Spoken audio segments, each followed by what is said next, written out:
संतान सप्तमी के व्रत में विशेष रूप से भगवान शिव, मां पार्वती की पूजा की जाती है।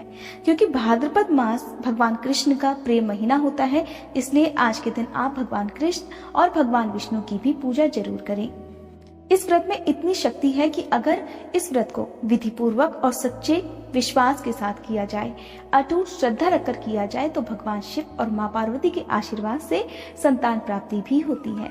साथ ही ऐसी माताएं जो अपने बच्चों की लंबी उम्र की कामना रखती हैं, उनके सुखद जीवन की उम्मीद रखती हैं, तो उन लोगों को भी आज के दिन अपनी संतान के लिए इस व्रत को रखना चाहिए। इस व्रत के प्रभाव से होने वाली संतान बहुत ही भाग्यशाली होती है। साथ ही ऐसी संतान सदा अच्छे मार्ग पर चलती है और हमेशा अपने माता पिता का कहना मानकर उनका नाम रोशन करती है। संतान सुख प्रदान करने वाला और संतान को हर तरह के संकटों से बचाने वाला यह व्रत भाद्रपद मास के शुक्ल पक्ष की सप्तमी तिथि को किया जाता है। इस व्रत का विधान दोपहर तक रहता है और इस व्रत में दोपहर के समय ही विशेष रूप से पूजा की जाती है। इस व्रत को रखने वाली माताओं बहनों को सप्तमी तिथि की एक रात पहले शुद्ध सात्विक भोजन ग्रहण करना चाहिए और सप्तमी तिथि के दिन सुबह ब्रह्म मुहूर्त में स्नान करने के साथ ही साफ स्वच्छ वस्त्र धारण करके हाथ में जल, पुष्प या फिर अक्षत लेकर व्रत का संकल्प करना चाहिए। सूर्य देवता को जल अर्पित करना चाहिए और इसके साथ ही साफ सुथरे आसन पर बैठकर अपने घर में या फिर शिव मंदिर में जाकर पूजा करनी चाहिए। इस व्रत में भगवान शिव, मां पार्वती जी के साथ साथ विष्णु भगवान और कृष्ण भगवान की भी पूजा करनी चाहिए। जो भी माताएं बहनें इस व्रत को पहली बार रख रही हैं, उन्हें व्रत के पहले दिन संकल्प लेना चाहिए कि वे आजीवन अपने बच्चों की रक्षा के लिए इस व्रत को करेंगी। सुबह की पूजा आप चाहे तो नॉर्मली कर सकते हैं। आज की पूजा में आप भगवान शिव को भांग, धतूरा, बेलपत्र के साथ साथ उन्हें चंदन का तिलक भी लगाएं और मां पार्वती को आज के दिन सुहाग की सामग्री या फिर उन्हें लाल सिंदूर जरूर अर्पित करें। इसके साथ ही भगवान शिव को आज के दिन रक्षा सूत्र, जिसे कलावा या मौली भी कहते हैं, जरूर बांधना चाहिए। मूर्ति की पूजा करते समय कलावा मूर्ति पर बांधना चाहिए और अगर आप तस्वीर की पूजा करती हैं तो आपको भगवान शिव के चरणों में कलावा रख देना चाहिए। और फिर पूजन संपन्न होने के बाद इस कलावे को अगर आपकी संतान है तो आप उनके हाथों में जरूर बांधिए। कई बार ऐसा होता है कि संतान पढ़ने के लिए बाहर गई हुई होती है या फिर जॉब करने के लिए बाहर होती है, आपके साथ नहीं है उस समय, तो आप इस कलावे को भगवान शिव के चरणों में ही रहने दें और जब भी आपके बच्चे वापस आते हैं तब आप इस कलावे को उन्हें बांध सकती हैं। लेकिन ध्यान रखना होता है कि व्रत के दिन कलावा आप अपने हाथ में भी जरूर बांधिए। जिन लोगों की संतान नहीं है वे भगवान शिव के चरणों में कलावा अर्पित करने के बाद पति पत्नी चाहे तो दोनों मिलकर अपने अपने हाथों में बांध सकते हैं। तो आपको इस तरह से विधि विधान से सुबह के समय पूजा करनी है, कथा सुननी चाहिए, शिव चालीसा का पाठ करना चाहिए और आरती करनी चाहिए। फिर व्रत प्रारंभ करना चाहिए, क्योंकि दोपहर में इस व्रत की विशेष पूजा की जाती है। दोपहर 12 बजे के बाद से जब तक तिथि होती है उस बीच में आप कर सकते हैं। अब आपको पूजा के लिए जो भोग लगाना है, जैसे कि मालपुए और खीर पूरी का भोग आज के दिन लगाया जाता है, तो आप दोपहर के समय एक बार फिर से स्नान करके मालपुए और खीर पूरी जो भी आप बनाना चाहते हैं वो आप बनाकर रख लीजिए और फिर दोपहर के समय आप पूजा कीजिए। दोपहर के समय भी आपको एक बार फिर से स्नान करना चाहिए और फिर आसन पर बैठकर आपको विधिवत पूजा करनी चाहिए।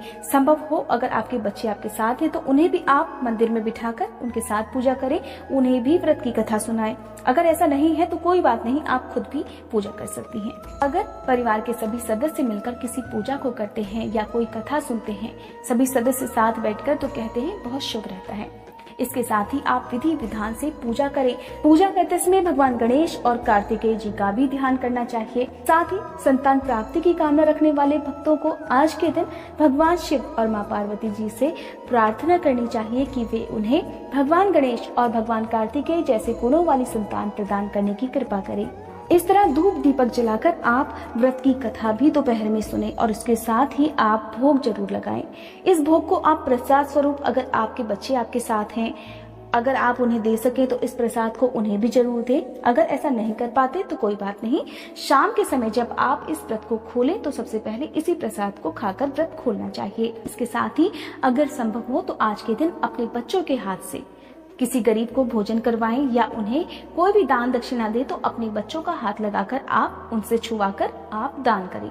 ऐसा संभव नहीं है तो आप बच्चों के नाम से भी खुद दान कर सकते हैं। अब मैं आपको बताती हूँ संतान गोपाल मंत्र के बारे में।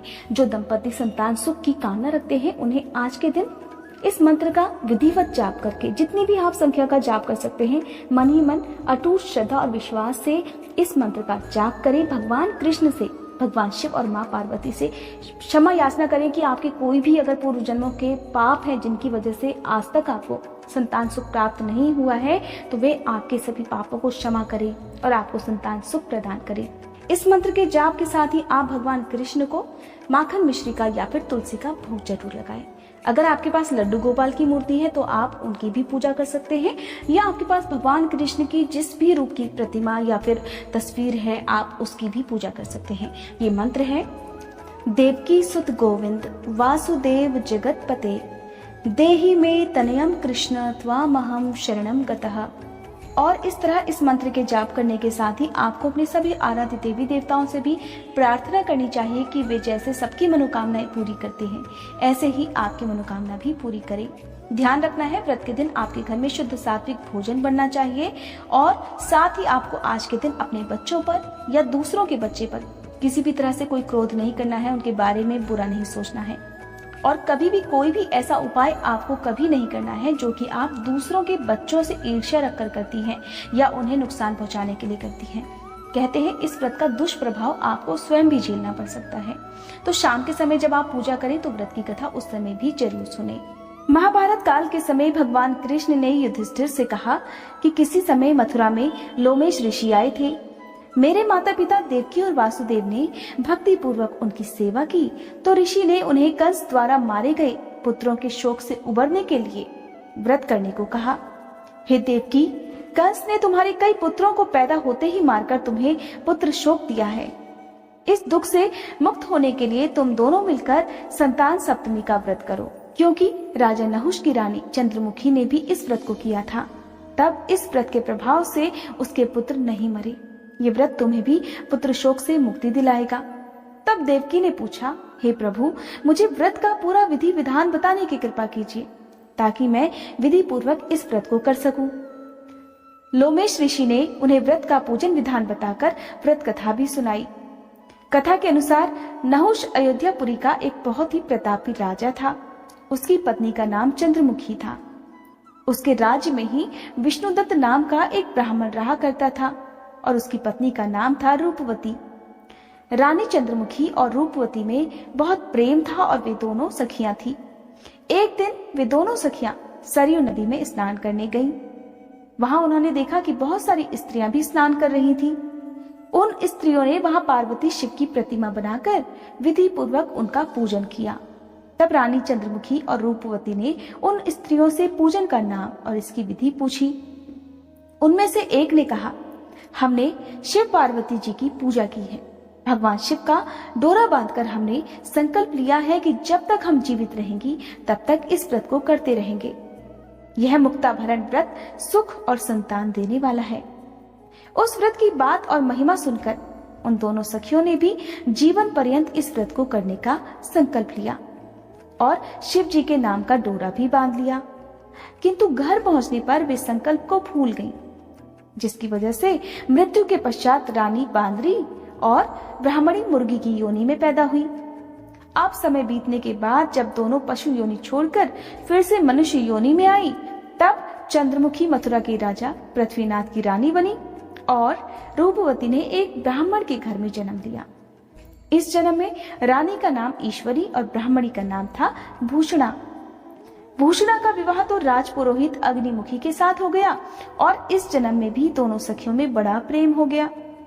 अब व्रत भूलने की वजह से रानी इस जन्म में भी संतान सुख से वंचित रही। आखिरकार विवाह के कई वर्ष बीत जाने के बाद उसने एक गूंगे और बहरे पुत्र को जन्म दिया, लेकिन वो पुत्र भी 9 वर्ष का होकर मर गया। उधर भूषणा ने व्रत को याद रखा था, इसलिए उसके गर्भ से सुंदर और स्वस्थ 8 पुत्रों ने जन्म लिया। रानी ईश्वरी के पुत्र शोक की संवेदना के लिए एक दिन भूषणा उससे मिलने गई। उसे देखते ही रानी के मन में उसके प्रति जलन पैदा हो गई। रानी अपने मन में अपनी सखी के प्रति ईर्ष्या करते हुए सोचने लगी कि मेरी सखी के तो 8-8 बच्चे हैं और मेरा एक भी संतान नहीं। अब रानी ने अपनी सखी को विदा करके उसके पुत्रों को अपने घर भोजन के लिए आमंत्रित कर दिया और जब सखी के 8 पुत्र उसके घर में आए तो उसने भोजन में विष मिला दिया। क्योंकि भूषणा संतान सप्तमी का व्रत करती थी और इस व्रत के प्रभाव से उसके पुत्रों का बाल भी बांका नहीं हुआ। इससे रानी और भी अधिक जलने लगी, उसे और भी अधिक क्रोध आया। अब उसने अपने नौकरों को आज्ञा दी कि भूषणा के पुत्रों को पूजा के बहाने यमुना नदी के किनारे जाकर गहरे जल में धकेल दिया जाए। किंतु भगवान शिव और मां पार्वती की कृपा से इस बार भी भूषणा के बालक व्रत के प्रभाव से बच गए। अब रानी ने जल्लादों को बुलाकर आज्ञा दी कि ब्राह्मण बालकों को वध स्थल पर ले जाकर मार डालो। किंतु जल्लादों द्वारा बहुत कोशिश करने पर भी वे बालक को मार नहीं पाए। ये समाचार सुनकर रानी को बड़ा आश्चर्य हुआ। आखिरकार रानी ने भूषणा को बुलाकर सारी बात उसे बताई और फिर उससे क्षमा याचना करने लगी। कहने लगी कि हे सखी, मुझे माफ कर दो। मैंने तुम्हारे बच्चों को मरवाने का बहुत प्रयास किया, लेकिन मेरे सारे प्रयास विफल हुए। उसने पूछा, किस कारण से तुम्हारे बच्चे नहीं मर पाए? तब भूषणा कहने लगी, क्या तुम्हें तुम्हारे पूर्व जन्म की बात याद नहीं है? रानी ने आश्चर्यचकित होते हुए कहा, नहीं, मुझे तो कुछ भी याद नहीं। तब उसकी सखी ने कहा, सुनो, पूर्व जन्म में तुम राजा नहुष की रानी थी और मैं तुम्हारी सखी थी। हम दोनों ने एक बार भगवान शिव को डोरा बांधकर संकल्प लिया था कि जीवन भर संतान सप्तमी का व्रत किया करेंगी, किंतु दुर्भाग्यवश हम दोनों ही इस व्रत को करना भूल गए और व्रत की अवहेलना करने के कारण हमें विभिन्न प्रकार की योनियों में जन्म लेना पड़ा और अब फिर से मनुष्य जन्म को प्राप्त किया है।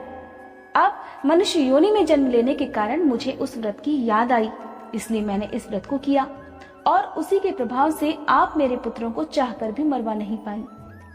ये सब सुनकर रानी ने भी विधि पूर्वक संतान सुख देने वाला यह मुक्ताभरण व्रत, जिसे संतान सप्तमी कहा जाता है, व्रत रखा। तब इस व्रत के प्रभाव से रानी बहुत जल्दी गर्भवती हुई और उसने एक सुंदर बालक को जन्म दिया। कहा जाता है उसी समय से यह व्रत पुत्र प्राप्ति और संतान की रक्षा करने के लिए रखा जाता है।